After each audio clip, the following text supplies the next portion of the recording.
ಕ್ರಿಸ್ತನಲ್ಲಿ ಪ್ರಿಯರೇ, ಯೇಸು ಕ್ರಿಸ್ತನ ಅತಿ ಮಧುರವಾದ ನಾಮದಲ್ಲಿ ಪ್ರೀತಿಯ ವಂದನೆಗಳು. ಅನುದಿನದ ಆಹಾರ ಕನ್ನಡದಲ್ಲಿ ನಿಮ್ಮ ಆತ್ಮಕ್ಕೆ ಪ್ರತಿದಿನ ನೀಡುವ ಆಧ್ಯಾತ್ಮಿಕ ಆಹಾರವಾಗಿದೆ.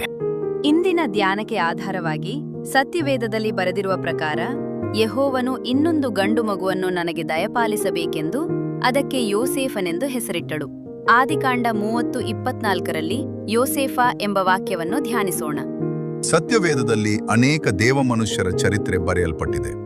ಇದು ನಮಗೆ ಎಷ್ಟೋ ಪ್ರಯೋಜನಕರವಾದದ್ದಾಗಿದೆ. ಕೆಲವರ ಜೀವಿತ ನಮ್ಮನ್ನು ಖಂಡಿಸಿ ಕ್ರಮಪಡಿಸುವಂಥದ್ದಾಗಿದೆ. ಕೆಲವರ ಜೀವಿತ ನಮಗೆ ಎಚ್ಚರಿಕೆಯನ್ನು ಕೊಡುವಂಥದ್ದಾಗಿದೆ. ಕೆಲವರ ಜೀವಿತ ಒಳ್ಳೆಯ ಮಾದರಿಯಾಗಿ ಇರುಳಿನಲ್ಲಿ ದಾರಿ ತೋರಿಸುವ ಬೆಳಕಿನಂತಿದೆ.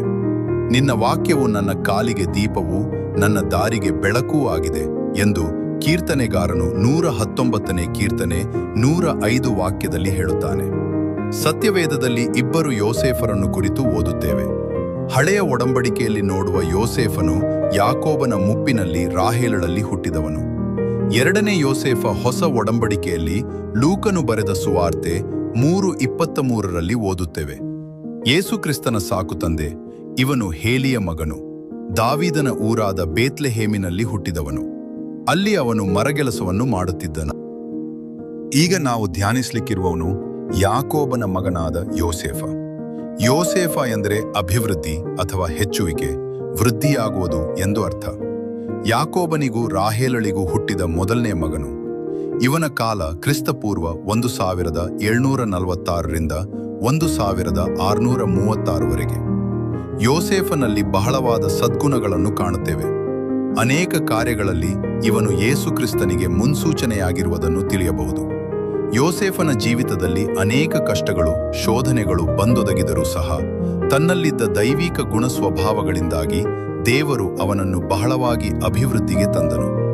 ದೇವರ ಮಕ್ಕಳಾದ ನೀವು ಎಲ್ಲಾ ರೀತಿಯಲ್ಲೂ ಅಭಿವೃದ್ಧಿಯಾಗಬೇಕೆಂದು ದೇವರು ಬಯಸುತ್ತಾನೆ. ನಿಮಗೆ ಕೊಟ್ಟಿರುವ ತಲಾಂತುಗಳು, ಆತ್ಮನ ವರಗಳು ಎಲ್ಲದರಲ್ಲಿಯೂ ನೀವು ಬೆಳೆದು ವೃದ್ಧಿ ಹೊಂದಬೇಕು. ಪ್ರಿಯರೇ, ಯಾವಾಗಲೂ ಸತ್ಯವೇದ ವಾಕ್ಯಗಳನ್ನು ಓದಿ ಧ್ಯಾನಿಸಿ ಅದರಂತೆ ನಡೆಯಿರಿ. ಸತ್ಯವೇದ ವಾಕ್ಯಗಳನ್ನು ಕತ್ತಲೆಯಾದ ಸ್ಥಳದಲ್ಲಿ ಪ್ರಕಾಶಿಸುವ ದೀಪವೆಂದೆಣಿಸಿರಿ.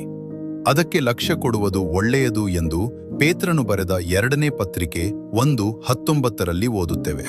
ನೆನಪಿಗೆ ಯೆಶಾಯನ ಪ್ರವಾದನ ಗ್ರಂಥ 54:3.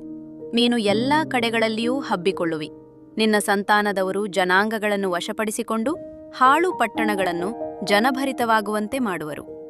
ಈ ವಾಕ್ಯಗಳ ಪ್ರಕಾರ ಯೇಸುಕ್ರಿಸ್ತನು ನಿಮ್ಮನ್ನು ಹೆಚ್ಚು ಹೆಚ್ಚಾಗಿ ಅಭಿವೃದ್ಧಿಪಡಿಸಲಿ ಎಂದು ಪ್ರಾರ್ಥಿಸುತ್ತೇನೆ. ಆಮೆನ್.